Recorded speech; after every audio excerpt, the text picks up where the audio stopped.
everyone, welcome back to my channel. My name is Brittney. This is the Brittney Reacts Show. And on this show, we talk all things entertainment news and movie news. Today, we are actually just going over and recapping 2023 for Disney specifically. This was supposed to be their big year. This was supposed to be their big 100th anniversary, and it has gone so wrong for them in just about every conceivable way possible.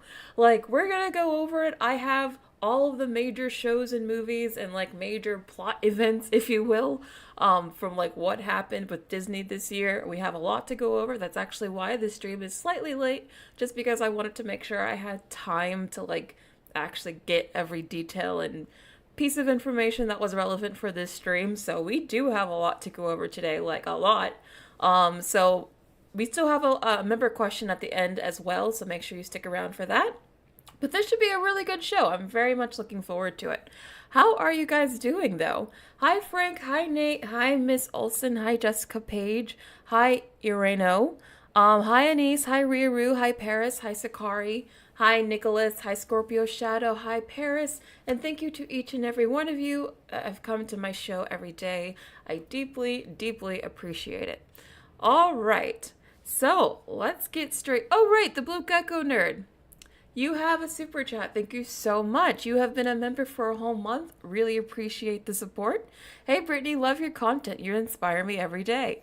Thank you. That is just so kind and nice of you to say. You didn't have to say that. That is so nice of you. You guys inspire me. Truly, I enjoy doing this a lot. Every time I get to do this stream, you guys just make me feel so nice. It's great. All right. So let's just go straight into it, because like I said, we're literally about to go through like every major Disney movie and show on Disney Plus. So there's a lot to get to today. So the first thing we have to talk about is obviously Ant-Man and the Wasp: Quantumania and the disaster that was this. You guys already know my thoughts on this movie. I know some of you like it. I'm sorry. I did see one sad little comment in my last video of someone was like, I like Quantumania and she always goes for it so hard. I'm like, oh, I'm sorry. I don't like this movie at all. I think it's bad. I think it's like not just bad for a Marvel movie, it's bad for like cinema. So you guys know I don't think this is a good film.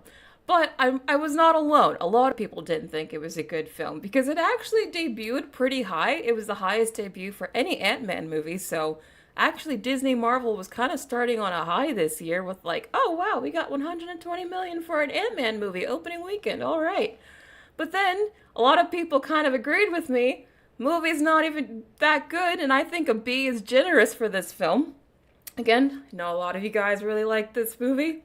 Totally respect that. Not trying to make you guys like have to hate this film or anything, but if it were up to me, this would be like a D at least. But hey, it got a B, but still a B is pretty bad for these kinds of movies. And because people didn't really care for it, it had a huge drop in its second weekend. Now remember this tweet because you will see it again. Quantumania said it had the second worst week. It had the worst second weekend drop ever for an MCU movie, declining almost 70%, and it's just its second weekend. And the reason it had such a huge drop was because so many people saw it and was like, oh god, this is terrible, please do not go see it. And so the word of mouth on this film was just toxic. So right off the bat, things were pretty bad for Disney. They had a really divisive film that flopped horrendously, and it just kind of set the tone for this whole year. What do you guys think about Quantumania? Does anyone else think that I'm being too mean on the movie? Does anyone else want to defend it? Oh, right, Nicholas, nice. Oh, Netanya, you still have not seen it. I'm very jealous of you. Scorpio Shadow says, never watched Quantumania and probably never will. Honestly, I'm so jealous of you guys. Yeah, the CGI was one of the worst parts of this movie. It just looked very uncanny and strange. Okay, Irino, thank you so much. Irino says, personally, I liked the movie, but I can see why people won't. I'm glad that you were willing to admit that you liked it. Sorry to hate on the movie too much, but personally, I can understand why this movie flopped. I think it deserved to. Yeah, Adrian says, if this movie didn't exist, Guardians of the Galaxy Volume 3 would have made $1 billion. I actually agree with that. I totally agree with that. I think, as we're about to see, there's kind of like, you guys know inertia, right? Like the law of inertia. I think what happened with Disney this year, it was like they kept just having one negative moment coming after another, one flop after another, one like mixed reviewed movie after another. And then like I think all that negative inertia just kept building up. And that's how we end up getting Wish opening to number 3. But we'll get to Wish eventually. Arvin is just here to talk about Jonathan Majors again. We always can count on you for that. Thank you, Arvin. Oh, thank you, Maddie. I'm glad that you think so. Sakari says, like the worst MCU ever, to be honest. Honestly, I might have to agree with you. I think it's between this and Thor Love and Thunder for the worst. I even think both of those are worse than Thor the Dark World. I think that they're that bad. They're really bad. But anyway, moving on. Again, this movie only made $476 million on a budget of $200 million. So this is pretty bad. This movie definitely lost them lots and lots of money. This was just a harbinger for what was to come this year. It truly was. Also, can we talk about the fact that Google has got this AI thing here now? Like, is it also on your guys' Google search when you look up something, you get this like AI generated thing at the top? Because now every time I look at something, it's always giving me what the AI wants to tell me first, and then it gives me what Google tells me, and then it gives me the links. I have to scroll down a long time before I even get to a single link now, which is not good for, like, the future of digital media and websites. That's an entirely separate stream, but is anyone else noticing this? Astronomy says 76 million is high. The Marvels won't make half of that. Yeah, the Marvels we'll get to the Marvels. The fact that the Marvels actually did worse than this is pretty incredible. So you guys also have it? All right. Agemint doesn't. Interesting. Okay, Dr. Shonda doesn't have it. Why do I have it? I can't even get rid of it.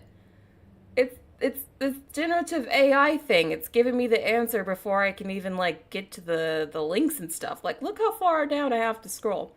I just wanted to point that out because I'm like, I feel like they're trying to, I don't know, the decline of digital media is real. But anyway, moving on. So, Puss in Boots: The Last Wish, which was actually a really good movie, did better than this. I wanted to throw this in there just to give you some context on just how poorly Ant-Man and the Wasp did, because even Puss in Boots 2 was able to beat that film. A Marvel movie. That's how badly that movie did. Even though I really like Puss in Boots film. It's not a knock on that film, it's a knock on Quantumania. And what's even more surprising about this, and I think kind of shows that, at least at the beginning of the year, the executives at Marvel had a very different mindset. Like, going into this year, I think Kevin Feige and co. probably still thought that Marvel could mostly do no wrong. Yeah, they had some blunders during the pandemic, but they could just chalk that up to COVID. I still think before they released this, because apparently they looked at Quantumania and they felt like they had something good, which is very concerning. Like, obviously they think they were wrong now. They know they were wrong now. But, like, the fact that they even thought this movie was going to be well received at all just shows you that they went into 2023 with a very different mindset that I think they probably have now. Because what were they thinking with this film? Who looked at this movie and said, you know what? I think this movie's going to make $1 billion. I know it has its defenders, but really, Quantumania? Scorpio Shadow says, funny how DreamWorks is an enemy to Disney. I know, it is poetic, isn't it? Vincent says, I've not seen that Puss in Boots: The Last Wish yet, but it interests me more than Wish. I would say Puss in Boots handles the whole, like, Wish aspect more, like, actually a lot better than Wish the movie. They kind of deal with the same sort of topic, and I think Puss in Boots does it a lot better. Cinephile says, I had to choose between taking my little cousins to see Wish or Trolls, and not gonna lie, Trolls was actually pretty good. I love to hear your review of it. You know what, I have a lot of movies to see. I've been busy because the holidays plus working.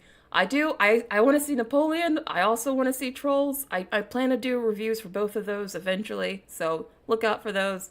Sorry, I haven't gotten a chance to it, but I am going to see those movies. I'm going to review them as well.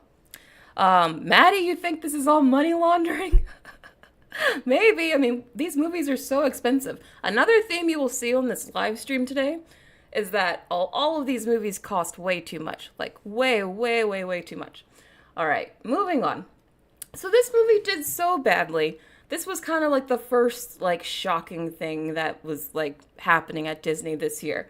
This movie did so badly that Marvel felt the need, or I guess Disney felt the need, to fire one of their lead executives, Victoria Alonso, who had actually been with Marvel since I think the beginning, or at least almost the beginning. She was one of like Kevin Feige's right hand woman. Like she was one of the huge like untouchables, so to speak. But Quantumania did so poorly that they had to fire her. So that just kind of signals just how like badly Quantumania did and how like embarrassed they must have been by it. This is just again a sign of things to come for what would be the rest of the year, that would just be like nonstop craziness. And you know what's kind of sad? This movie again made $461 million.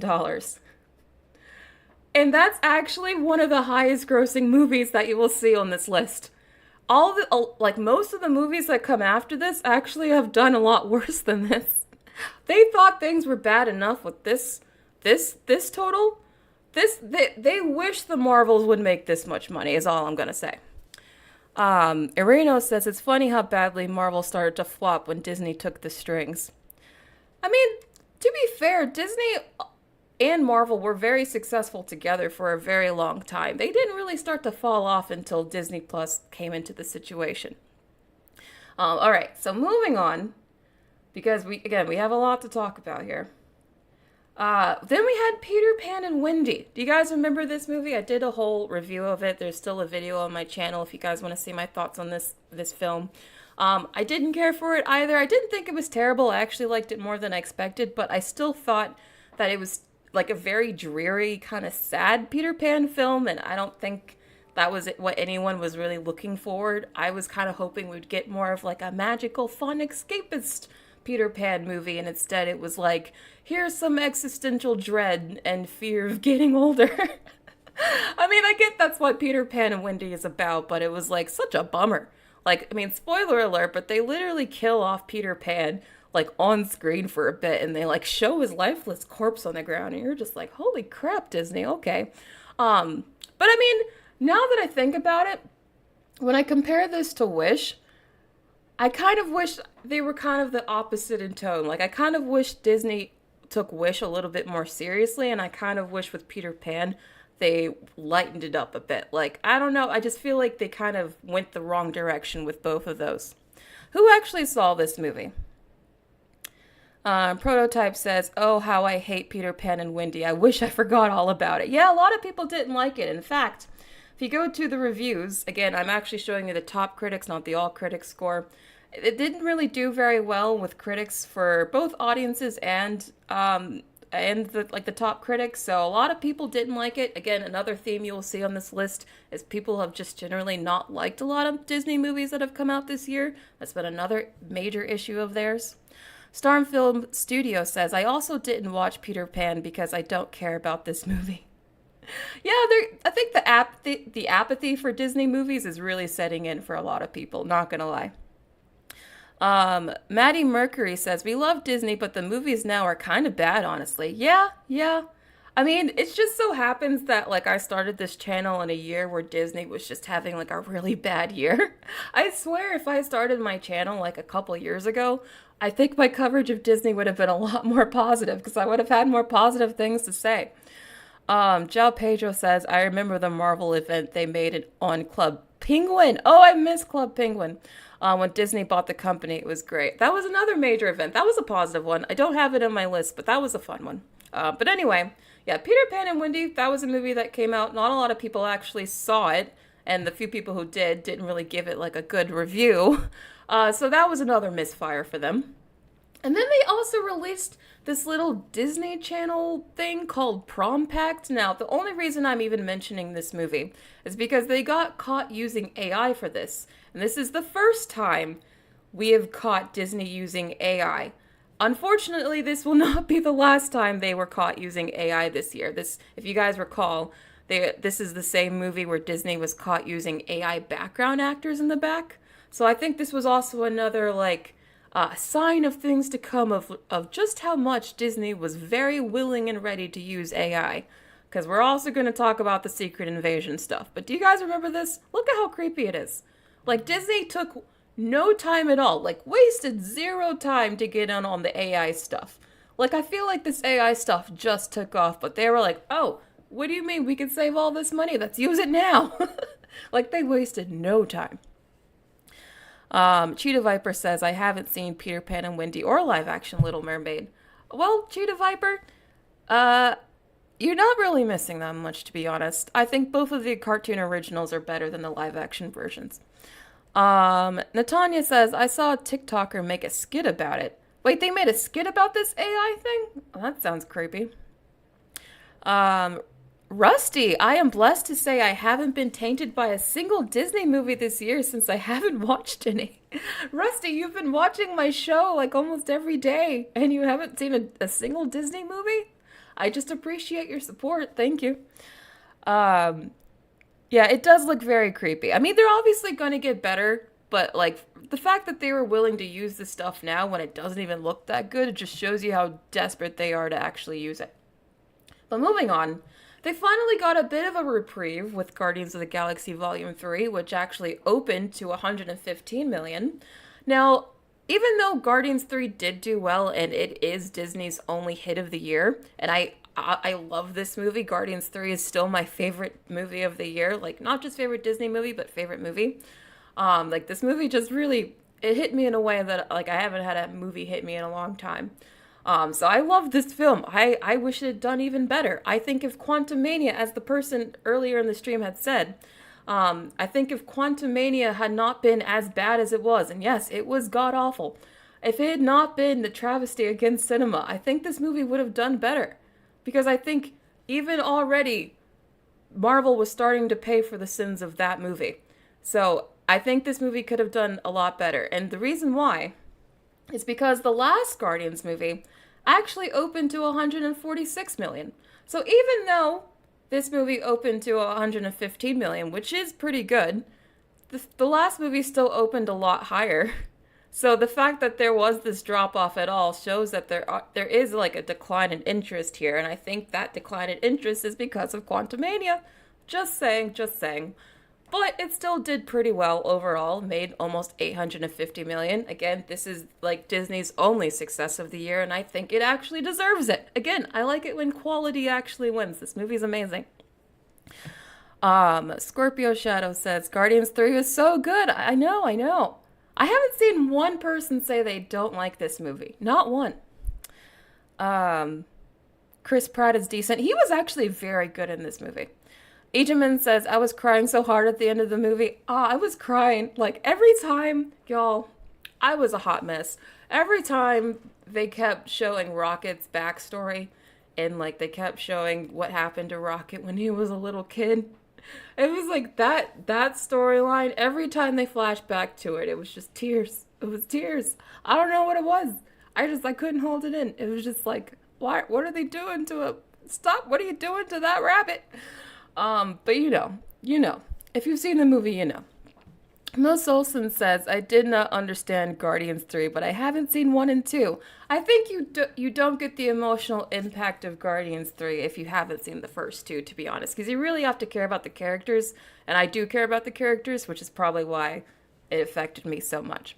But anyway, again, it still made less than Guardians 2, though. So even though it did really well, it's still a little bit of a decline from the last one. So, as I mentioned in my last stream, I actually think that if Disney had a much better year this year, like if they had a lot of other hits, this movie might have even been like reassessed as a slight underperformance, just because it did do worse than the last one.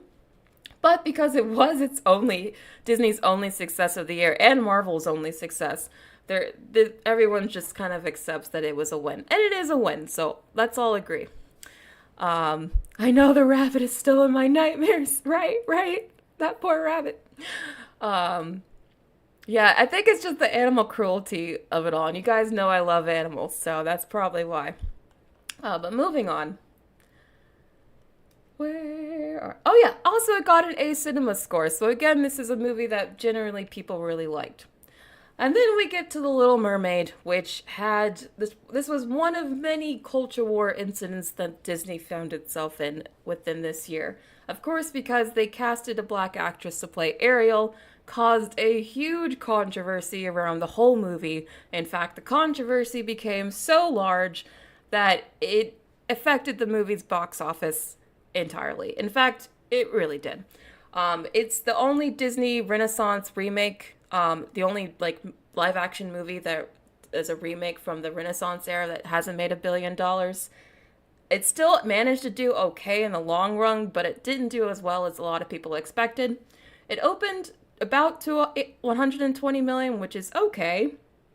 But unfortunately, it had like a budget of 300 million. Again, one of the main things we will see in this entire thing is that these movies cost way too much. Like, why? I mean, I guess for this one, I do understand why it costs so much because all of that water was CGI and all that. But like, most of these movies should not be costing 200 million, $300 million. This isn't even the only $300 million movie on this list. It's crazy to me. This movie would have been seen as a much bigger success if it weren't for the fact that it cost $300 million. That is insane. They should have found some way to do this cheaper. I don't know. Maybe actually got into a pool. I don't know. But like, that's kind of insane. But anyway, the movie ended up making just under 600 million. So again, it ended up doing well enough that I don't think it's like an embarrassing bomb. Like, it's not like doing what the Marvels is doing. But it could have done a lot better, unfortunately. I do think the movie itself could have been a lot better. I think the way that they decided to do the CGI and a lot of the coloring of the oceans and stuff made the movie look very drab. And an era where the world just seems very bleak. I think people are very much like gravitating towards brighter colors. I think that's why Barbie did well and why the Mario movie did well. So I think that also hurt the movie. So yeah, this was just another big, I guess, problem that Disney had to deal with this year. What did you guys think of this movie? Miss Olsen says you like the film. Okay. Kitty Cat says my mom didn't like it because she thought the romance stuff was dumb.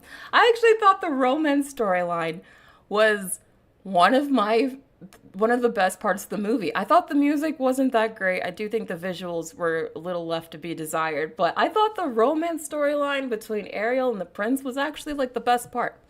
I actually thought the prince himself was the best part. I really liked him. Frank says, with Mermaid, I felt like the underwater scenes felt like a 90s family movie, very cheesy and cheap. But I liked all of the above water scenes. Hated all 3 new songs, though. Yeah, the new songs were not good. You guys know I hate the Scuttlebutt. Scuttlebutt was not great. So, yeah, there were a lot of things going against this movie other than the race casting. But the casting of Halle Bailey still obviously was, I think that controversy just proved too much to overcome with this film. But that was just one thing. And then we get to Elemental, which again, I think by this point, there was already like enough negative inertia with Disney that people were just like looking for any reason to hate it. I think it was after what happened with Little Mermaid that people were like very upset with Disney, particularly conservatives. But there were also a lot of people really upset with Disney just because they've been releasing some subpar content, like with Quantumania. So I think all of that kind of negative inertia led to this very low opening for Elemental, because it opened actually the lowest opening ever for a Pixar movie with less than 30 million, which is actually very bad. And it would have been like the worst opening for Disney this year if it weren't for Wish. Like every time Disney thought like, oh man, it can't get worse for us, it just kept getting worse, which is incredible. But anyway, the good news for this movie is that people actually really liked it. In my review, you guys know I think the movie is very just okay. I think it's probably, now having seen all of Disney's movies this year, I think it's definitely one of their best that they released this year, but I still think it's mostly just okay. But I can understand why people really liked it. And because people really liked it, it actually managed to leg out to almost $500 million, which is pretty incredible for a movie that opened to like 30 million. So you have to give it its flowers for that at least. Natanya, the promotion was terrible. I think what hurt this movie, A, is anti-Disney sentiment, which is something that Pixar can't help. And the marketing for this movie was god-awful. I think the marketing made this movie look a lot worse than the movie actually turned out to be. They focused on all of like the gimmicky elements of the movie and not like the actual good parts of it, like the story parts. So I think the marketing really set this movie up to fail. I totally agree with you, Natanya. Namor says Elemental aesthetically is very derivative.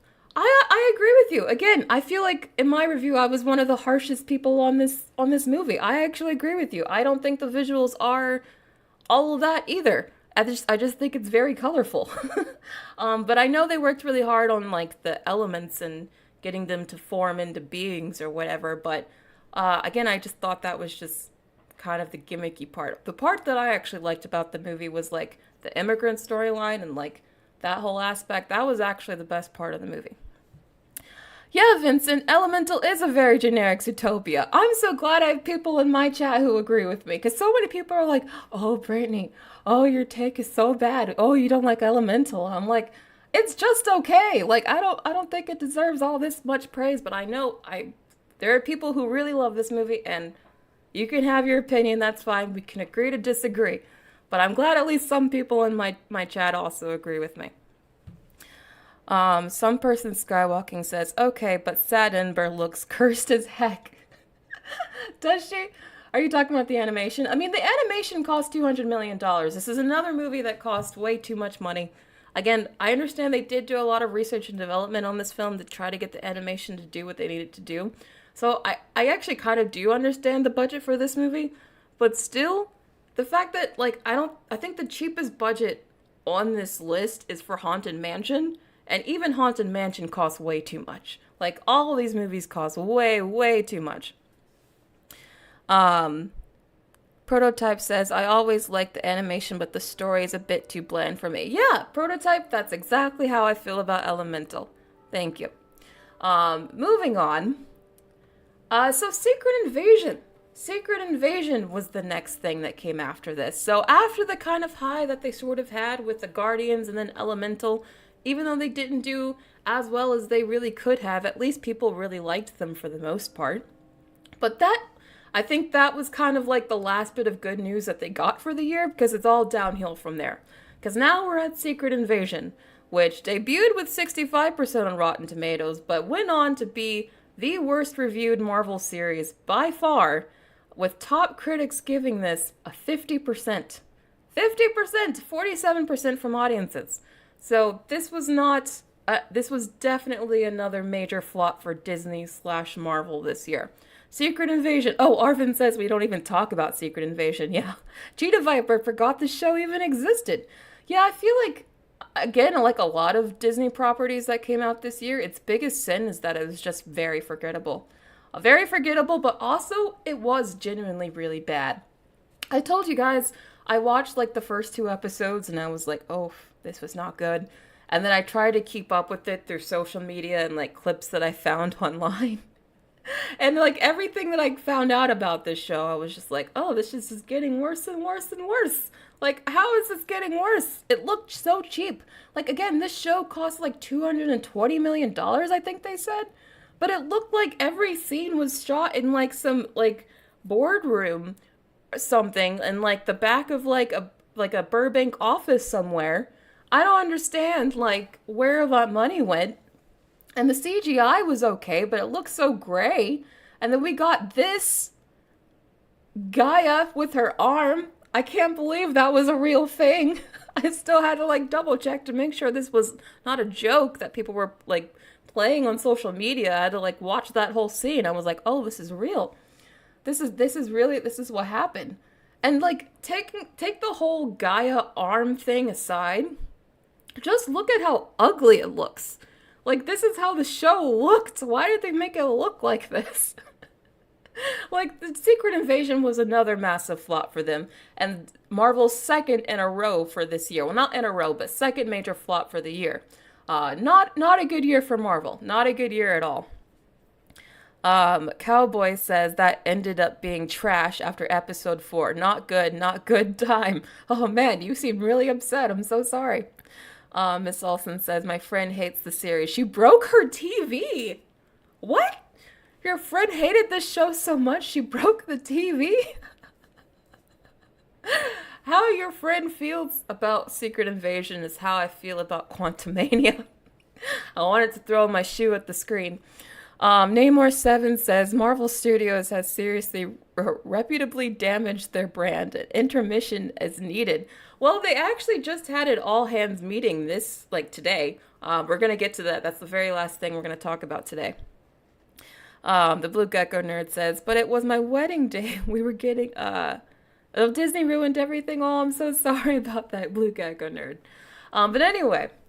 Yeah, Secret Invasion, definitely a major L for them. And the viewership wasn't even that good. In fact, the viewership was embarrassingly bad. This had Nick Fury. It had, Rhodey. It had War Machine. It had, big actual MCU characters in it. And it had some of the lowest viewership for any Disney Plus series. So, another major L for them. And they used AI. Again, this is the second time AI comes up for Disney. This is the first show, the first any Hollywood production to use AI to do their opening credits sequence. And this was, again, earlier in the year when AI still looked really bad. When it still looked really wonky and uncanny. AI, graphic images look so much better now. Look at this. They were willing to use AI when this is the best that AI could do. This is how quickly they were willing to use AI. They were like, oh, it looks like crap. We don't care. It's cheap and free. Let's use it. They really did not care at all. I mean, wow. I mean, it looks so much better. AI can do so much better now, but they did not wait even just a few months until it looked decent. They were just like, we don't care. We're going to use it. But yeah, another major L for them. I mean, I'm not even against, I know they're going to use AI for everything eventually, but at least make it look good. They didn't even care. Look at his face. Look at his face. What did they do to his face? I mean, I don't know. This just almost screams like we don't even care about the quality of our stuff anymore, you know? It does look bad, Nate. It does. Laura B says Secret Invasion proves people won't watch just anything. You have to write high quality stories. Yes, Laura B. They really expected people to watch this show just because it was Marvel and just because it had Nick Fury. They really thought that was enough to sell this show, and clearly it was not, because the viewership was not there. And guess what also didn't get the viewership? Indiana Jones. Indiana Jones wound up being one of the biggest flops of all time. Not even just one of the biggest Disney flops, just one of the biggest flops just ever. The movie opened to $65 million, which Variety calls decent, but the movie cost $300 million. In fact, it cost more than that because they found out that, of course, Disney's trying to underreport these budgets. It actually cost something like $330 million.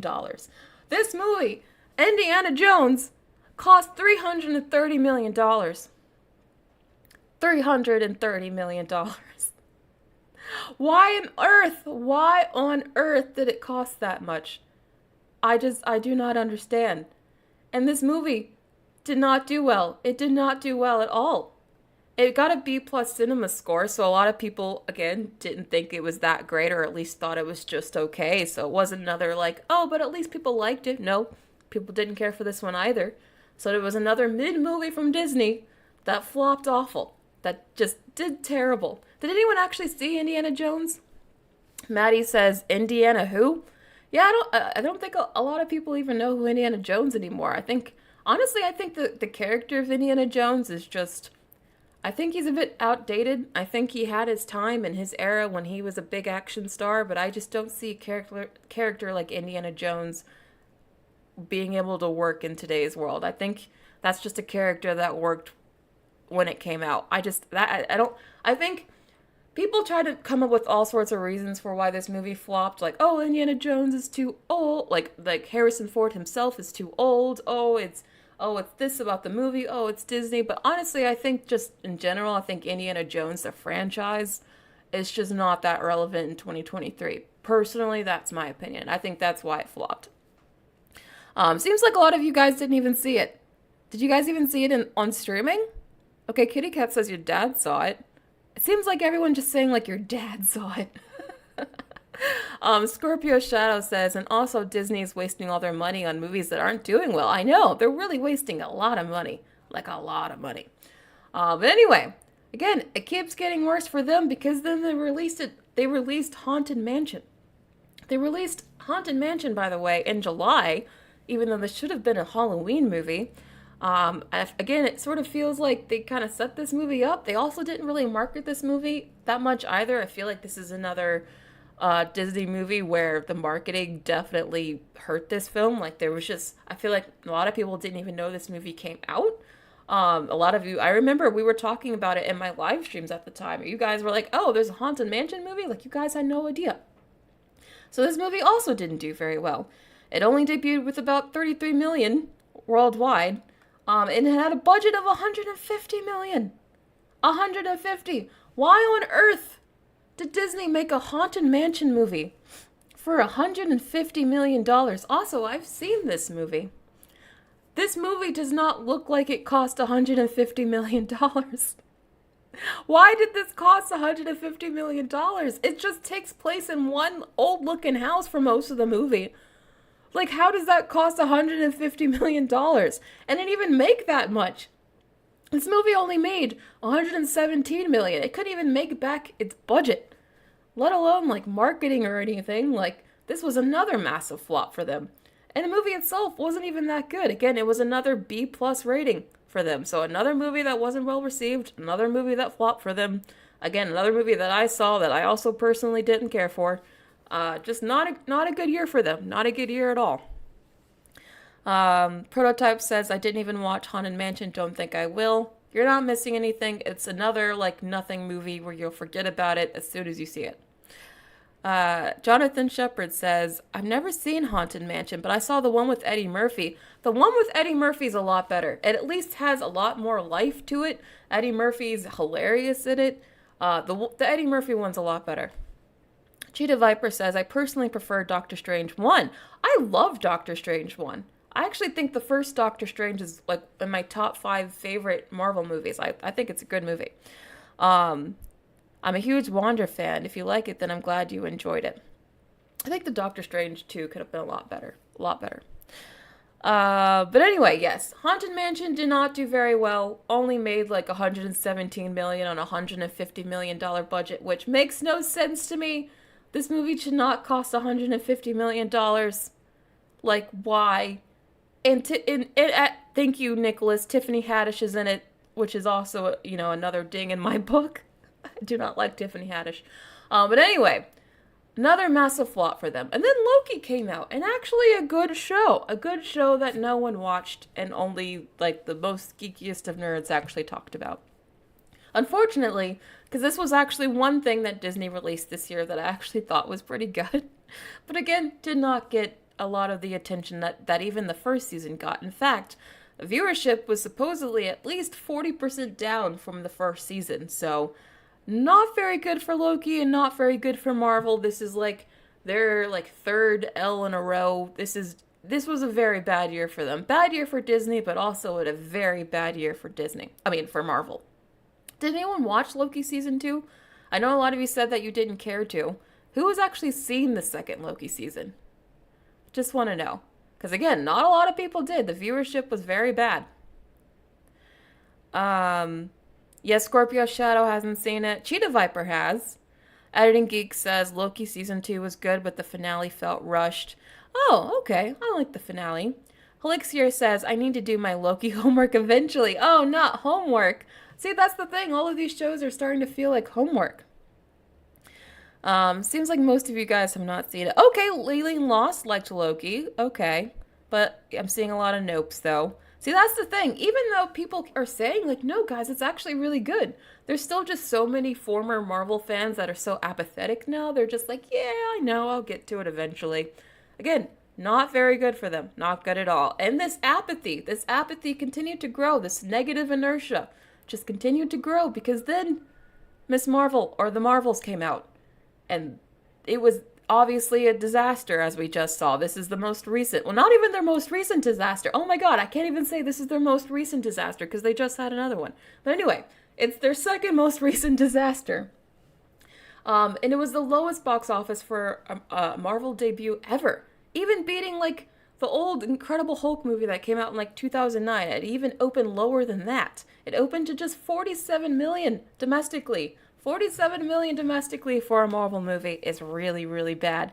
That's, again, there's, like, not good box office, there's bad box office, and then there's, like, an embarrassing box office. And Marvel and Disney this year just had a lot of embarrassing box office. This is another embarrassing result here. Not even 50 million for a Marvel movie. That's really bad, especially when the last one opened to like 100 and like well more than that. Wasn't it like 160 million or something like that? The last Captain Marvel movie made $1 billion. $1 billion. And this movie is probably only going to make like maybe 200 million, probably less than that. Because it actually had a huge second weekend drop. Do you guys remember earlier on when I said you should remember this tweet when I said that Quantumania had the worst second weekend drop ever? Well, Marvel beat its own record in it's the same year. This is now the worst drop for a second weekend ever with 79 million. So this is just how bad this year has been. Every time they thought, oh, it can't get worse for them, it just got worse. It just got worse. Again, they were like, oh no, Quantumania dropped 69%. They can't get worse than this. The Marvels comes out, drops 79%. Yeah, this is not good. Very embarrassing. Again, there's bad box office and then there's embarrassing. This is embarrassing. What did you guys think of the Marvels, though? Edgeman says, I thought it was a 6 out of 10. I gave it a 5 out of 10. Again, I thought it was very mid. Black Girl Magic, I know. Everyone's favorite line. Cheetah Viper says, I'm not sure why Venom 2. Yeah, Venom 2, that's probably, I don't know why they're doing that. Or Venom 3, I mean. Scorpio Shadow says, the only movie I watched this year was the new Hunger Games movie. That's the only movie you've seen this year? That's it? Oh my god. What actually gets you guys to go to the theaters then? Like, what do you guys see? Elixir says the Marvel should have been a 30-minute episode in a TV show. It does feel like a Disney Plus show, to be honest. It feels like a Disney Plus show that was shortened into like one and a half hour movie. I think it's the quality of a Disney Plus show too, unfortunately. Some person Skywalking says Disney really has fallen since 2015. I know, right? Seeing just how much Disney has, like, Disney dominated the 2010s. Like, there was no other studio that could even touch them in the 2010s. In the 2020s, they're getting beaten by everybody. Like, everybody's taking their lunch. Like, it's just bad. It's bad for them. The Marvel so far has only made $186 million worldwide. Again, it might make like 200 million, so that's terrible considering the fact that the budget for this movie is again almost $300 million. Why is the budget for this almost $300 million? It's probably more than this too. I don't even think this is the full amount. It's probably over $300 million, but still, the fact that this movie is probably only going to make about 200 million and it costs like 300, another major flop for them. Catastrophic disaster. Embarrassing. Disney's having a terrible year. Pallyborg says, I feel like Disney floods the movie theaters with their movies and I'm tired of it. I don't even know if it probably does feel like they're flooding their movies, but Disney actually doesn't release that many movies compared to other studios. Like, studios like Universal actually release a lot more movies than Disney does. It's just, I think it feels like Disney releases a ton because with Disney, their movies are just like so much a part of pop culture, or at least they should be. Like, their Marvel movies, their Pixar films, like, they usually get more attention even if people don't want to see them. So it probably just feels like they put out a lot, but they actually don't. Jake Calico, thank you so much for the super chat. Really appreciate it. And it's your first one, so congrats. Thank you. Martin Schmidt says Plus Cinemas take 50% in the USA and 70% worldwide. Exactly. They don't even take all of this money. They don't even take all of it, which is the crazy part.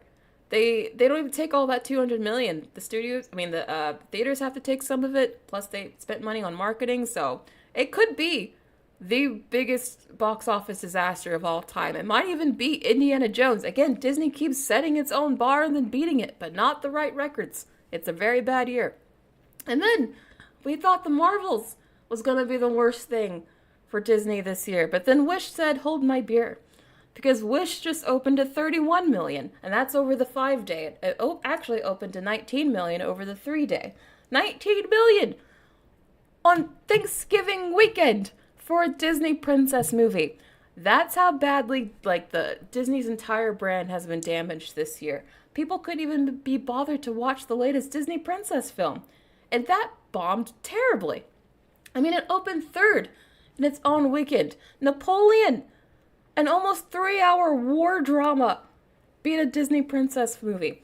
The Hunger Games movie, on its second weekend, beat the Disney princess movie on its first. That's bad. That's really, really bad.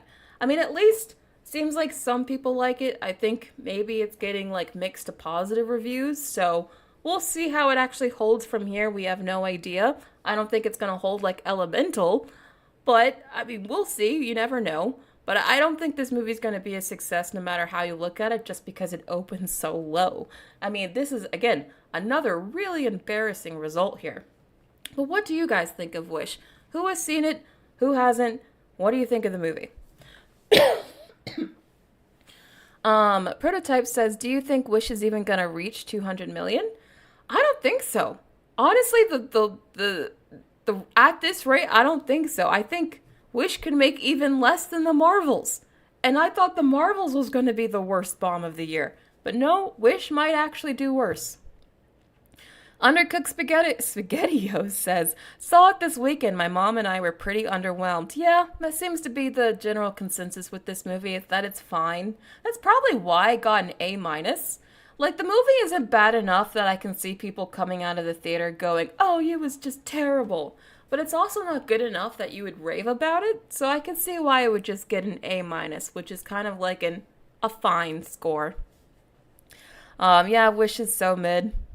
Ja Pedro says, from what I've seen, it could have been way better. Yeah, it could have been. There was apparently a lot of the ideas they had originally for this movie sounded a lot better. They wanted to make the star a shape-shifting human. They wanted to have the villain be like a couple villain. That would have been so much cooler. They also wanted to go 2D originally, which I definitely think they should have.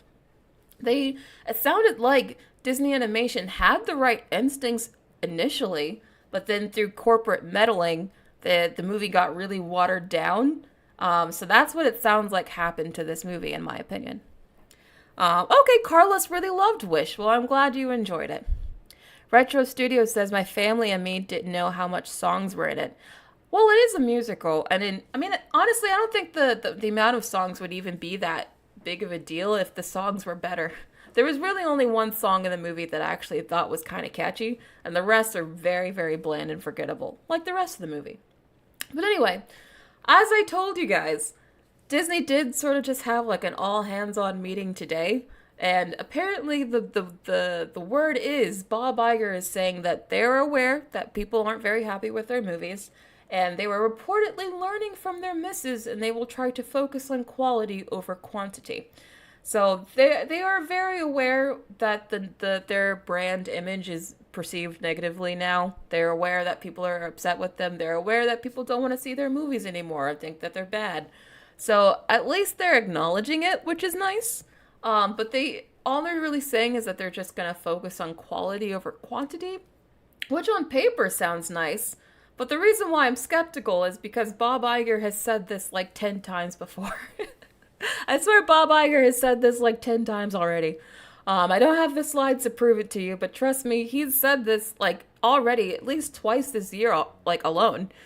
He says this constantly. So I believe it when I see it. When we actually see Marvel cancel all of those projects no one's gonna watch, and we see they stop making Disney Plus Star Wars shows that are terrible, then I'll believe them. then I'll believe that they'll actually focus on quality over quantity. But until they stop making all this terrible Disney Plus junk, I don't believe it. Sorry. But do you guys believe it? Do you think I'm just being too cynical? Let me know. Laura B says, how can they not be aware, right? Yeah, right, Scorpio Shadow. I don't trust Bob Iger's words. I don't trust him either. Creative Crevitas says, just hire good writers and let people be creative. Definitely agree. I feel like they need to well, firstly, they need creatives who are not afraid to actually write a story. I feel like we have what their main issue, in my opinion, right now is that they have too many writers who, I don't know if it's the writers individually that's the problem, or if it's the studio putting all these mandates on them, but the storytelling is just it's too safe. They're going for the safest, most go-to storylines, tropes, ideas, even down to the safest costuming ideas, the safest personality types. They're going after everything that they've done before and they know will work, and that's how all of their work is just starting to feel very derivative of itself. And The Wish is the ultimate example of that. I really think even Haunted Mansion, again, I thought Haunted Mansion was really bad because, again, I thought the storytelling was just very, very safe and paint by numbers. And I kind of feel that way about almost all of Disney movies this year. Helixir says, we need the Nepo writers to leave. Oh, whoever is keeping writers from writing cool things. Is it the Nepo writers? Is it the Nepo babies? Is this why Hollywood's a mess now? Is the Nepo babies? Namor7 says, it seems as if the audiences that Disney is pandering to aren't even supporting their films in theaters. The thing is, though, all of the pandering that they're trying to do is actually, I think, directly having the opposite effect that they intended. I think that they're actually getting a lot of people upset with them, even the audience that they're trying to pander to. Again, maybe this is just anecdotal, but I really don't think it is. Because if you actually see, there are lots of videos and, content creators on YouTube that talk about movies now. This space is very crowded, very, very crowded. And there are all types of people who make videos on Disney now, all sorts of, races, genders, pretty much anyone and everyone is making content online talking about this stuff now. It's a pretty diverse space. And I gotta say, I can't find a single channel or a single major YouTuber that is all yeah, no, I actually like this stuff. Not one. Even other black YouTubers, other women YouTubers, other whatever, insert identity here YouTubers, they're all saying the same thing. No, we hate this ish. We're all saying it.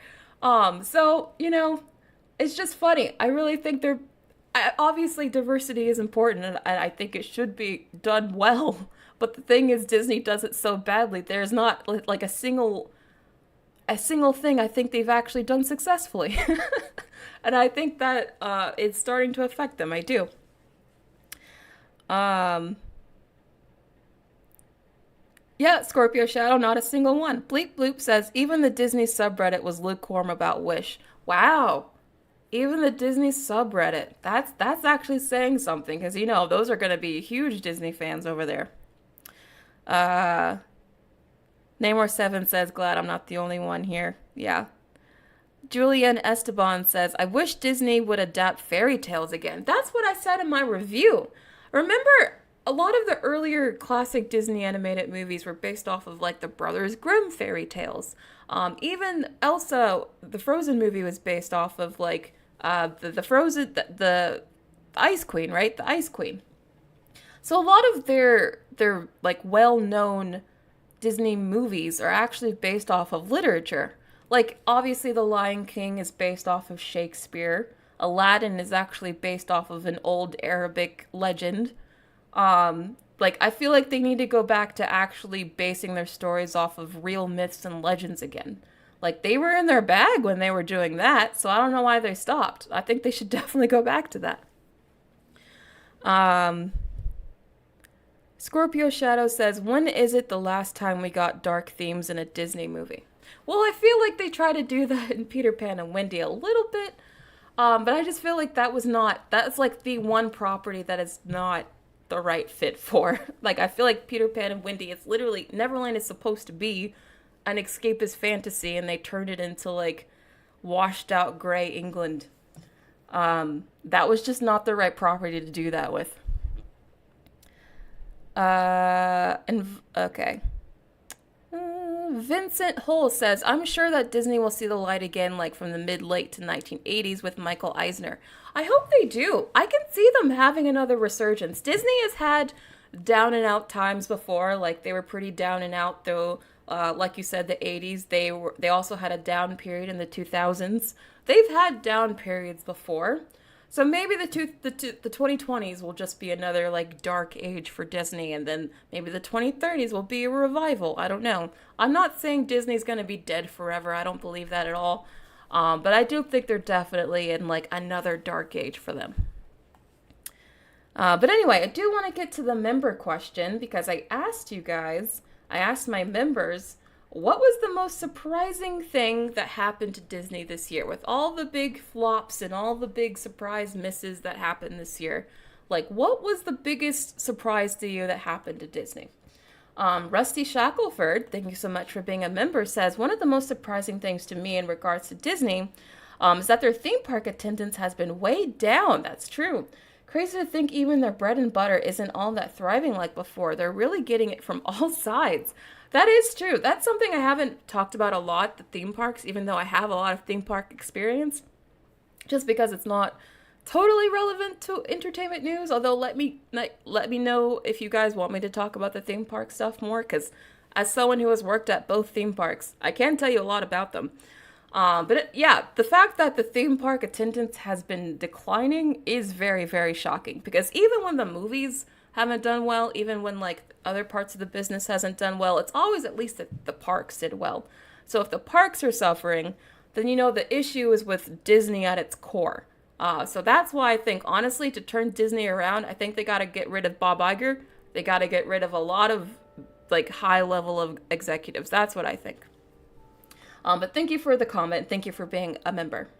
Nicholas Wilson says, I think this year the response to their content has been especially negative. It's gone from apathy and content fatigue to actual legitimate hostility to Disney's content. And obviously a big part of that is how Disney handled the strikes and what we learned about them as an employer. That's true. That's something else I didn't even mention this year. Obviously, the strikes. The strikes obviously negatively affected Disney as well. And the fact that Bob Iger was caught saying so many nasty comments towards creatives, saying, like, I'm pretty sure he was the one that was like, oh, we'll just have these strikes go on until people start losing their houses. Like Disney essentially became public enemy number one within Hollywood during the strike. So that was another major, like, issue that they had this year. Again, on their 100th anniversary, they were like, literally public enemy number one, Bob Iger specifically. Like, I feel like it's between David Zaslav and Bob Iger for, like, who is, like, the most hated person in Hollywood at the moment. And they did it to themselves. Mar Hockman, I agree with you. Disney has become a toxic brand. Plus, obviously, the issues of pandering has come to a head this year, and I don't feel Disney have understood or responded to it much, and not well. Yeah, they haven't. I mean, they have sort of recently started to talk about it. Like, I think Bob Iger said that they were gonna, like, wet the nose on that, whatever that means. I have no idea. But yeah, I think the whole, like, the pandering issue, obviously with the Panderverse, I think the fact that even South Park is talking about it, it's, like, become such a big issue, it's hard to ignore now. And I think 2023 definitely, like, exposed that as, like, something, okay, we can't just ignore. This is obviously an actual issue people have a problem with. So that's definitely true. Aster Flowers says, despite everything, I loved Elemental. I know not everyone cared for it, but for me, it really had that Pixar charm that I've missed during the last few years. Well, I'm glad that you liked Elemental, just because I thought it was just okay. I'm not taking away your enjoyment at all. I would compare it to the magical feeling I felt with Inside Out. Oh, I love Inside Out. It gives me some hope for them, but I've lost with many Disney properties. Despite not caring much about Marvel anymore, I loved Loki, but I also just love Loki as a character. True. Despite all of their many, many L's this year, they do have a few wins, just a few. Like I think Guardians is a win. I think ultimately Elemental will be counted as a win. And Loki season 2, I think at least creatively is a win. But yeah, even those wins still could have been better, which is unfortunate for them. Maria Lynn says, I think the surprising thing for me is how a lot of what Disney criticism channels have been saying since 2015 have essentially come true after the pandemic, and the terrible choices Bob Iger and his leadership have been making for the company. It's true. Honestly, I don't know, I think they sort of do this, but I think they should do it more. I think these studios should be watching these YouTube videos. Because it's us who are like, we are the people who are the most passionate about your products. Like, we sit up here and we talk about it for hours every day because we genuinely care. Like, obviously, when we talk about this stuff, it's not just we're talking about it just to, like, blow smoke out our ass. Like, we're talking about stuff that we at least know at least something about, because either we grew up watching all this stuff, we grew up studying this stuff, or we are content creators and it's our job to actually cover this stuff. So we are very intimately aware of Disney and its audience and where it stands and its zeitgeist and, you know, where all its properties stand. Like, if anyone knows Disney like super, super well and like what's really going on, honestly, it's Disney content creators. And I mean that unironically. I truly do. It's because it's our job to know. And I feel like a lot of these Disney execs really should be taking some notes from some of the bigger Disney influencers out there on like what fans want, because I feel like we're like telling them loud and clear. They're just not listening, and I feel like that's a mistake. Vincent Hall says, since I saw the Wish trailer, I was disappointed. I don't see Wish. Disney lied for the return of 2D for Disney's Wish. Disney should have made The Princess and the Pea in 2D. Yeah, I think Wish should have been, like, traditionally 2D hand-drawn animated. It should have been, like, an actual, like, old-school animated film, instead of just doing that weird filter over it to make it look like hand-drawn. I just think that filtered look was a bad, cheap idea that did not work out. But anyway, going back to this, thank you for those comments and thank you for being a member. Where was I? Okay. Rhea Lynn says, I think the surprising thing for me... No, I said that already. I think I'm also very surprised on how quickly the media turned on Disney. True, especially since there allegedly have been accusations of the media going light on Disney in terms of criticism for years, and Disney allegedly revoking media access to smaller media platforms if they had constructive criticism. Wait, well, I'm not surprised by this. I'm not surprised by this at all. You know why I'm not surprised by this? It's because every time a Disney movie comes out and they let those, like, first group of, like, Disney... Well, no, I was gonna say Disney critics. That was a Freudian slip. I was gonna say when they let those first group of, like, critics review their movies, like, they're always like, oh, it's the best Disney movie ever. Oh, it's the best Marvel movie ever. The reason those critics are all like that is because they don't want to lose their access. And because people who are actually critical of them are obviously not going to get access. So I guess, obviously, this is all alleged.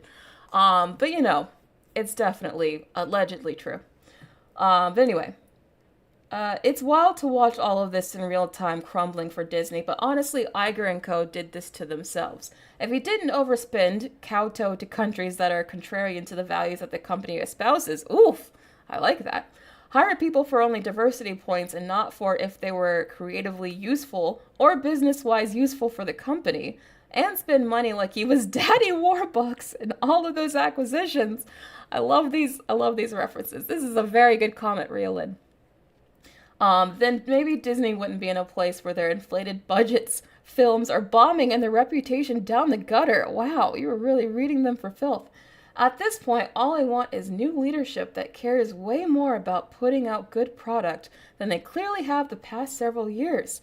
I mean, yeah, I couldn't say all of this better myself, truly. Thank you again, Brittney, for the thoughtful, engaging content you produce each week. Oh, thank you, Rhea Lynn. This is a very thoughtful and engaging comment that you just posted, so very well written. Thank you. Yeah, I don't even know how to improve that. I mean, your way with words is great. How you said, like how Bob Iger is kowtowing to countries that are contrary to the values of the company it espouses. Like, yes, the fact that for like almost a decade Disney was bending over backwards to like please China, and then China in the 2020s is like Disney who? It's kind of like cruel irony, really is. Like Disney does not even F with China anymore. And I feel like Bob Iger changed the kind of movies that Disney made specifically to make sure they reached the Chinese market. So they did all of that to please China, and not even going to speak about the values, even though, they had what was it, a concentration camp that they filmed at or something? Oh my God. But yeah, that's the thing about all this performative stuff. Is like Disney on paper or in their movies, they will try to act like they are the most like socially progressive thing in the world. But then their actual actions in real life almost always run contrary to the things that they put in their movies. Like always. Always. So then it just the activism does come up shallow because it's like, well, the emperor has no clothes. Do you really believe it or not? And honestly, it's kind of hard to believe that they do.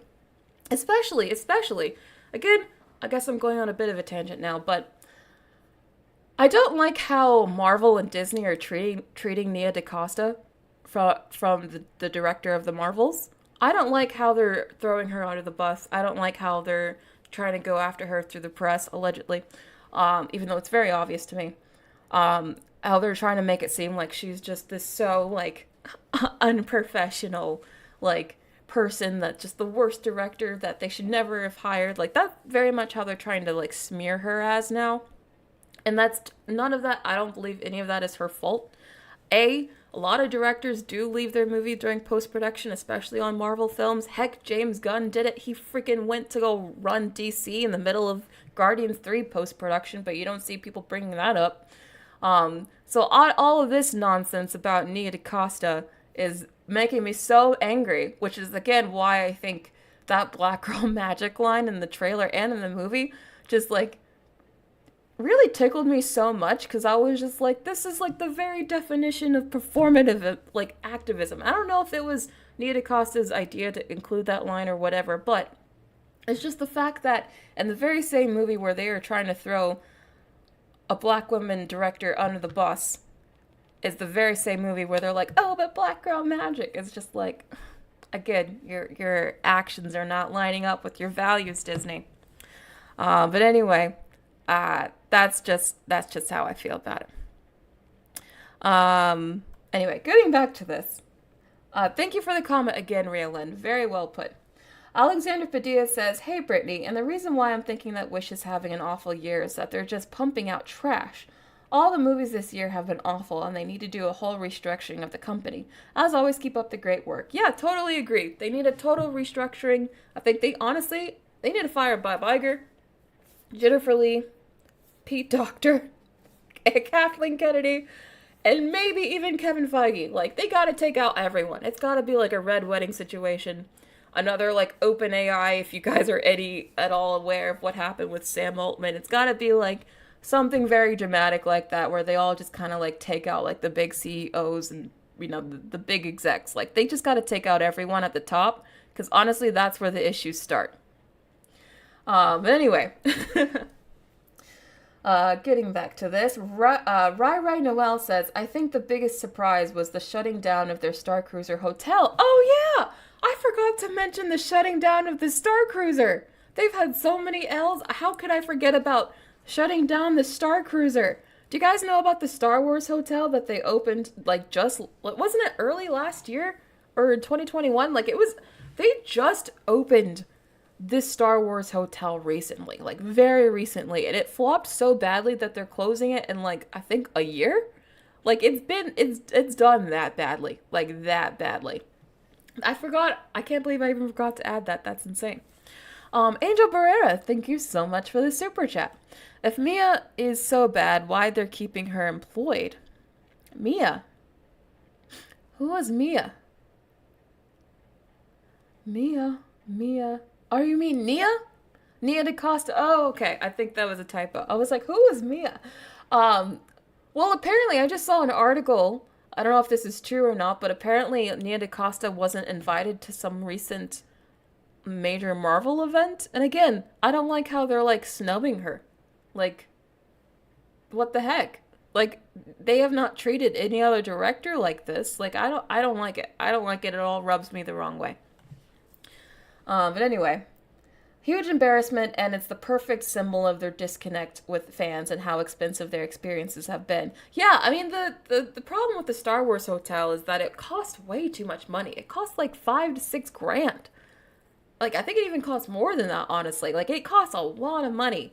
And you really would only want to do something like that, an immersive Star Wars hotel experience, if you were A, rich to afford it, and B, a massive Star Wars fan. So obviously having those two together is a very niche individual. So I just don't think that was ever going to work out, to be honest. But thank you for the comment. Red Star says the consecutive financial failures this company has faced, I feel bad for the animators who worked hard to provide the best visual effects. However, I don't mind that the whole company is failing or facing setbacks. Disney has been known for doing shady things in the business world. They fell too deep into pandering to people, which sunk the company instead of helping it grow. I would love to know what you mean by shady things in the business world. What do you know, Red Star? I'm sorry, but this line here is like, what do you mean? But anyway, yeah, I agree with you. I do feel bad for the animators. Something else that I also left out of my timeline here is the fact that a lot of their abuses towards animators and visual effects artists have been coming to light this year as well. So, like, that's all been coming to a head. They've had a lot of their visual effects artists start to unionize, which is eventually going to bite them in the butt when IATSE strikes next year. So, yeah, they've had a lot of bad things happen to them, for sure. Chevlon Jr. says, it is so shocking that they couldn't even take a look in the mirror for once and realize that, hey, maybe what we're doing is wrong. We are a happy family corporation that is all about smiles and friendship. But instead, no, all they think about is themselves. It's absolutely funny and ridiculous how this company has become nowadays. I feel like the Disney has just lost its magic because it all just feels very corporate, and it feels that way in their movies as well. And I think that's why another thing that's like turning people away. It's like you can just feel how corporate they've become and how everything is just a cash grab. How everything is just like a cynical, like, oh, we're just making this because you know we're gonna see it. Like, oh yeah, we're gonna make a Toy Story 5. Not because we actually think we should make a Toy Story 5, because apparently there are some Pixar animators who do not want to make a Toy Story 5 and don't think that, I heard this is a rumor, so I can't confirm this is true, but I wouldn't be surprised that it's true, that a lot of people at Pixar actually don't even want to make Toy Story 5, but Disney is making them. So when you see stuff like that, it's like, it just feels like Disney's become so corporate and very, very cynical, and no one really responds to that, especially nowadays.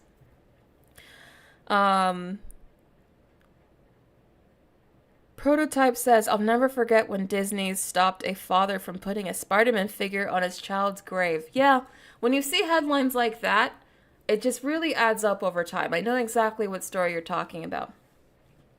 But Alex Luciano says, to me, the most surprising thing was that Disney was actually have a good short. Once Upon a Studio was actually good. We enjoyed it. The rest of the stuff is just bad or mid.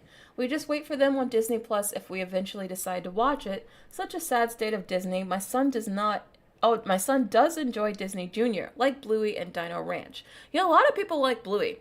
Man, if Bluey wasn't on Disney Plus, I feel like a lot more people would be unsubscribing. I haven't seen Bluey at all, but I've heard nothing but amazing things about it. I'm almost morbidly curious enough to try it, even though I don't have kids myself. I'm just like, apparently adults are loving this too, so I'm like, maybe I should try it out. I don't know. Anyone in my chat, should I try Bluey? But yeah, I feel like the crazy thing about Bluey too is that Disney doesn't even make Bluey. Like, the most popular thing on their streaming service right now is something that they don't make, they just distribute. That's again, I think that just shows you that they have a major issue with their creative problem. Like, why can't Disney make something as good as Bluey? Why can't they be the one that's making the big hit for the show? but everything that they're making is just becoming very divisive and is kind of flopping. So I think they need to like talk to the Bluey writers or something and see what they're doing right, because clearly they know what they're doing. Who has seen Bluey? Is it good? Okay, Brianna says I should try it. Okay, Mar Hawkman also says I should try it. Oh no, you're just saying it just people like it, yeah. Okay. Oh, okay, Retro Studios also wants to try it. Interesting. Brianna says Bluey will make you feel. Interesting. What am I gonna feel? Is it like a very touchy-feely show? Interesting. I don't know. But anyway, getting back to this. RuPaul's Drag Race superfan says, "Hey Brittney, so glad you were doing this. This year was so bad for Disney because there's just no more creativity. Except for Guardians 3, there have been not a single good movie for them. The reasons are simple. Either they race swap a character from a beloved Disney movie and have people mad at them, then they make a movie about 3 Marvel characters nobody gives a damn about. Then they try to attempt to do a princess movie and it flops because there is no creativity in it. It just feels like we need to do this. They have lost $1 billion this year. I know. They've actually added up like all of the losses that Disney has taken this year due to all the flops. And collectively, so far, they've already lost over $1 billion. They've lost over $1 billion in flop movies this year. $1 billion with a B. That's how badly they did this year. Yeah, they can't keep doing this. This year, to me, is not just a consequence of the bad movies this year, but a build-up of how ever since 2019, Disney has done nothing but ruin Marvel or put politics in films, and the public is finally done with it. Yeah, I think the public is done with a lot of stuff. I think, not even just entertainment-wise, I think the public, 2023 has been the year the public has decided to, like, fight back on a number of issues, and, like, I feel like people are just boycotting everything. Like, people are just ready to boycott, like, over literally anything. People are just, they've had enough, people are frustrated. We'll see what happens next year on an actual election year, so God help us all. But yeah, I think 2023 has been a very tense year for a number of reasons, but one of them is just like, there's just been nonstop boycotting happening from all sorts of people. Disney has been, unfortunately, a beneficiary of a number of boycotts itself, which is probably why the box office has been so low. Wait, what? What happened? About a dog? Don't say anything about a dog. Oh, you're talking about Bluey. Oh, okay. Oh my god, the dog mom in me was like, oh no, something happened to a dog. You're just talking about Bluey. Never mind. Getting back to this, Titan Voyager says, I actually thought Marvel went downhill ever since Spider-Man Far From Home. I saw it at midnight the day it released, all excited, and was heavily disappointed. Basically fell asleep during the screening. Oh. I'm surprised that this year's everyone's waking up to how poorly Disney is treating its intellectual property and essentially have been going with whatever wacky idea they come up with as if they can do no wrong. I hated hearing Peter Tingles. I was actually excited when the Spider-Man deal with Sony was in jeopardy back then as well, if you remember that. I do remember. I'm glad Disney is finally paying the price for their lazy incompetence and pumping out subpar Marvel content. Maybe now we can actually go back to cohesive storytelling that makes sense. Oh, damn. Okay. I love how, like, blunt and, like, straightforward you guys are. I genuinely love it. But no, I definitely agree with you. I actually like Spider-Man Far From Home, I think, more than most people. I think it's just a fun, like, comedy. I don't know. I think it's harmless. I like it. But I totally get why a lot of people don't. For me, I think where I started to see, like, Disney's quality really start to take a nosedive, I think it started, honestly, I kind of feel like I did not care for Eternals, and I was like, okay, this is different, but at least they were just trying something new. But then I thought a lot of their Disney Plus shows weren't very bad, but then I was like, oh, it's just Disney Plus. But then I saw, like, Strange Worlds and Thor Love and Thunder and then the god-awful Quantumania, and I was like, oh no, like, this is a pattern. So now they can't stop. Like, they can't. Eventually, maybe we'll just get, like, a string of Guardians 3 in a row, and then people will, like, maybe like Disney again, but I think it's going to take that much, to be honest. It's going to take that much. But getting back to this, Arvin says, most shocking thing is the sand-based drama that the only time people were talking about Disney for a long time was because of Snow White and Rachel Zegler. That's true. Didn't even mention the Rachel Zegler drama too. Like, oh my gosh, there's so much I didn't even mention. First she said I need to get paid for every hour of wearing a Disney princess dress. Then she said there's a male thing in the movie, but is not exactly the prince. And after a while she said she hates the original tale. She almost ruined her career. She ruined Disney's 100 plans for Snow White live action movie. She did. She ruined Disney. Oh man, I think that's a bit far. The only thing that is still same after the interview is Gal Gadot repeating the same thing about the movie. Now we should wait one more year for Snow White and CGI creatures. So we have 2 Snow White movies fighting each other.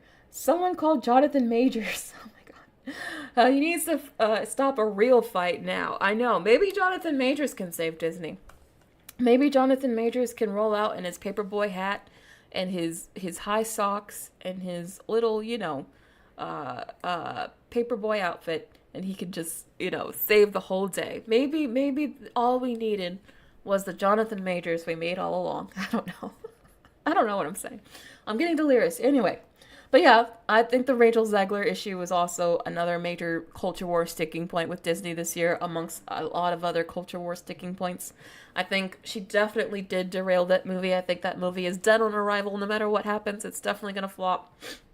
I wonder what's going to happen to Rachel Zegler's career. Hunger Games, maybe it didn't have a bad second weekend drop, so it might do all right in the end. I'm not sure. So I don't know if Hunger Games actually ends up doing okay, her career might be saved. But if it does end up just completely flopping, honestly, I think Rachel Zegler's career might be done. Anyway. I know Czech Santos says, why are people still obsessed with Rachel Zegler? I'm telling you, I don't know if it's just like, again, was it her tone or something? But people still to this day, click on Rachel Zegler's name. Like, she has become the new Brie Larson, where you just, I guess if you put her name in a thumbnail, she must get clicks, because, like, people are still very, very heated about the Rachel Zegler stuff. Like, people hated what she said. Julian says, I hope Disney does adopt fairy tales again. Yep, I hope they do. Getting back to this, Vabatho says, Doctor Who is on Disney Plus. I know. It's not exactly controversial, but I never saw it coming. I worry it might be the next long-standing franchise that Disney ruins. Will it be a long-standing franchise or a short one? Because no one is talking about the new Doctor Who show. And they brought back David Tennant and Catherine Tate. They brought back the 10th Doctor, who is, I think, arguably the most popular Doctor, and he's my favorite Doctor. So the fact that I don't even think the new Doctor Who show trended is just like, I think that show, unfortunately, is also very dead. And I think that show got killed for similar reasons that Disney's killing their other franchises.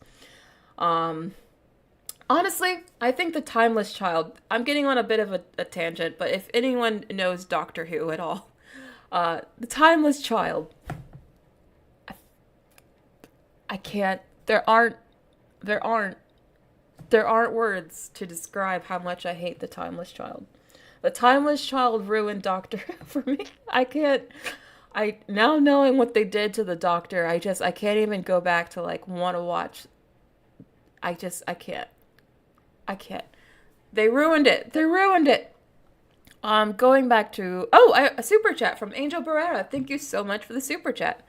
The super chat is higher than Disney's 2023 profits. Oh man, it probably is. Honestly, yes, because they're so far in the red. Yeah, it is. That is, wow. Disney, wow. Thank you, Angel, though, for the super chat. Alex, weird. I know. The fact that even you guys still comment that is so funny to me. But getting back to this. Who is actually watching Doctor Who? Are you guys familiar with it? Like, I feel like no one is watching it at all. No? Rachel says the last Doctor Who seasons were already bad before Disney got their hands on it. Yeah, I know. That's why I stopped watching it. I actually stopped watching it around 12, and then I tried to give 13 a chance, and then I stopped watching that. And then I heard about what they did with the Timeless Child, and I it pissed me off so much I vowed I wouldn't watch Doctor Who ever again. So yeah, that's where I was. I used to love Doctor Who, man. I was a Doctor Who head. I was a Whovian. I was a Whovian. Man, do you know how much they had to like make me not like the show for me to not become a Whovian anymore? Like they really had to try their hardest to get me to unstan, and they boy did they. But anyway, getting back to this.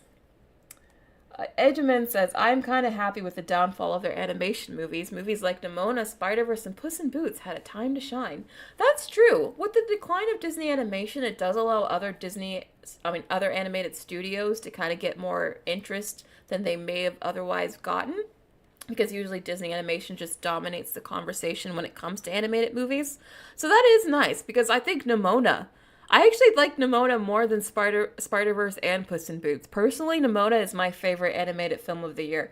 In fact, I'm going to do a whole live stream later on in December when I go over my top 10 favorite movies of the year, and Nimona is definitely making the top 10. I love that movie. So much better than like any Disney movie they've made recently, maybe other than Soul, because I really like Soul. But yeah, I think other animation studios are doing a lot better than what Disney Animation's doing currently, in my opinion. Yes, Nicholas, I agree. David Tennant was very good in Jessica Jones. He's good in everything, he said. He's great in everything. Getting back to this, Natanya says that wish bomb in the movie. Oh, so wish bombing surprised you the most. I mean, it was pretty surprising at just how badly it did. Like, I wasn't surprised that it flopped, but I am surprised at just how badly it flopped. Cherry Blossom Fantasy says, nothing really surprised me because the decline happened gradually. I was never a huge fan of Marvel, and I didn't like their sense of humor even from early films. Their recent animated films didn't have a lasting impact either. Frozen is an overrated movie that I think is carried 99% by its music and Elsa's aesthetics, and I really wish Encanto had a real villain, maybe the spirits of the conquistadors, and that Mirabelle got her own powers, which is an unpopular opinion but come on, it's a Disney movie.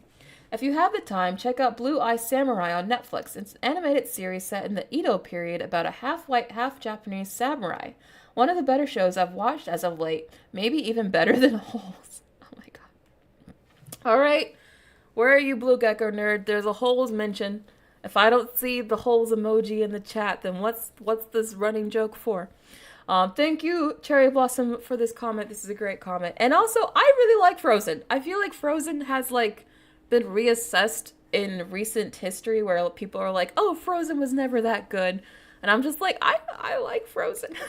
I still really like it. I like the music. I like the characters. Frozen is one of my favorite Disney animated films. I still really like that movie, but I totally get why some people think it's overrated.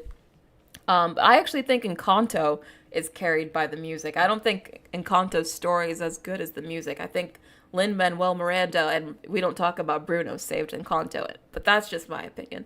But thank you for the comment, Cherry Blossom. Really appreciate it. Evil Connor says, when Ariana DeBose sang Sit It Down and looked directly into the camera during her performance of This Wish on GMA. Wait, what? Evil Connor, when Ariana DeBose sang Sit Down and looked directly in the camera. That was the most surprising thing? Why do I want to look this up? Do I want to look this up? No. Can I look this up? Now I'm so immediately intrigued. Wait. Why is this the most surprising thing? Hold on. No, I have to do it. I have to look this up. Hold on. You have no idea what you have done. You have no idea. Hold on. I have to switch because I have no idea what the heck Google search or YouTube search will show me. But hold on. Ariana DeBose. Good Morning America, you said it was? Yeah, This Wish. Oh man. I hope this is worth it. Evil Connor, this better be worth it! Okay. 37 seconds in. Alright. This was serious enough we had to do this, guys. Okay. 37 seconds. This better be worth it. The anticipation is killing me. Okay. Let's see. What's happening? Would they change their minds like I did? But when I speak, they tell me sit down. But how? What? That? What? The way she said sit down? That's the most surprising? What am I missing? Their minds like I did. But when I speak, they tell me sit down. What? Is it just because she says it with a bit of an accent? What? I feel... What? It's like I did. But when I speak, they tell me sit down. Okay. I mean, she does kind of spit it out, but is it that surprising? Is it that surprising for anyone else? I mean, Angela Bassett did do the thing, so maybe, you know, she also need to sit down. I don't know. Madame Zeroni, stop. Is this? I don't get it either. I don't. Wait, did we miss something else? What? But when I speak, they tell me sit down. Evil Connor, you're gonna have to explain. You're gonna have to explain. What was that? All right, but anyway, at least we had to see. The morbid curiosity got the better of me. I'm sorry. But Rachel Reed's Romance says, Bob Iger keeping his job. I keep getting more surprised with every flop. Yeah, Bob Iger needs to go. Bob Iger needs to go for sure. First person that needs to be fired. Cheetah Viper says how social media is negative. People walking by the new Little Mermaid merchandise, Facebook making fun of them. Social media was horrible. Sad thing is, Wish could have been cute. Wish upon a star being brought to life. Yeah, I think the general public and social media is completely turned against Disney. You guys are still singing Sit Down. It is weird. But anyway, yeah, I think social media has been like very anti-Disney this year, like more so than usual for sure. The legendary movie critic says Disney has had a disastrous year, with every single division showing why they need to fix every single division by getting new leaders. The Mandalorian Season 3 aged so badly. What if it never aged at all? How does something age badly if it never even got to, like, live, you know? Season 3 was bad. Secret Invasion was a Marvel disaster, same with Ant-Man and the Wasp, Quantumania, and the Marvels. Indiana Jones and the Dial of Destiny did worse than Kingdom of the Crystal Skull. Wish debuted in the same range as Strange Worlds. The only surprises were Elemental outgrossing The Flash. I'm not surprised by that. I knew The Flash bombing was coming a mile away. Despite having a rough start to Pixar, Guardians of the Galaxy Volume 3 and Loki Season 2 carrying Marvel on their back, and Ahsoka carrying Star Wars on her back. Ahsoka, the fact that that's probably the best recent Star Wars show and it's still not that great is pretty sad. Next year, they are mostly relying on sequels and hit franchises, which means less original animated movies and more live-action remakes, which is disappointing for Disney. I mean, that's why they're greenlighting all these sequels. That's why we're getting, like, Zootopia 2, 3, 4, 5, 6, 7, 8, 9, 10 eventually. That's why we're getting Frozen 3, 4, 5, 6, 7, 8. We're just going to get sequels after sequels, reboots after reboots. That's how they're going to respond to this year, essentially. They're just going to double down on sequels. I guarantee it. Ahsoka was dumb. Yeah. Oh, rock, paper, scissors. That's so nice. Now you guys still singing Sit Down. Oh my gosh. Is this about to be another joke? Oh my god. Okay. Anyway, Martin Schmidt says, Hi. As I have never been in a Disney park, can you please explain to me what is the whole drama around Disney parks? Plus, give us some tea. Love your work. I don't have any tea. I wish I had tea. Oh my god, do I do? But I don't. I love the parks. I love Disney World. I love Disneyland. I love both of those parks. I don't care if that makes me sound like a Disney adult. I have to say, going to the parks is much better when you know what you're doing. And I know what I'm doing because I've been there a lot. So if you go there with someone who knows the parks and they know how to use the fast pass system, knows how to like if you go with me, guys, if you ever want to go to Disney World, go with me. You will never wait more than 30 minutes in a line. I guarantee it. I know how to work the system. But you got to go with the Disney adult who knows how to work the system. If you don't, you're probably going to ride like 3 rides in a day and you're going to be miserable and hate your life. It really is that like big of a difference. Like how much preparation you know going into the park completely dictates how the kind of experience you have when you're actually in the parks. When you're in the park and you know what you're doing, it's really fun. It really is. There are a lot of rides and experiences to do as an adult, not just for kids. But it's when you're with kids and they're crying, they're cranky, and you're crying and you're cranky, and no one knows what they're doing, and you get on like, you know, it's a small world when it's 2 hours when you know you should have waited until right before the parade. Then you should have gone with the Disney adult essentially. Caldonia says Brady knows how to work the system. Exactly. Oh, Nicholas Wilson, you're making the tea? Well, please tell me the tea. I mean, I can tell you tea about the Disney parks. You want the tea about the Disney parks? Oh, I thought you were talking about, like, insider, like, about the studios. Okay, about the parks. Well, I already told you my tea about how Galaxy's Edge was definitely a flop at launch, for sure. I told you about that tea. A lot of the reasons why the rides in the parks don't really work that well is because a lot of those systems are really old and Disney kind of refuses to update them. A lot of those systems are still running on like the systems that were designed for it when like the ride launched. A lot of those rides really need to be updated, I don't know. If you guys ask me about something specifically about the parks, I could tell you, but I can't really think of something like immediately off the top of my head. But anyway, getting back to this. Star Film Studios says, maybe the surprise in my opinion is the indie animation becoming popular for a good reason.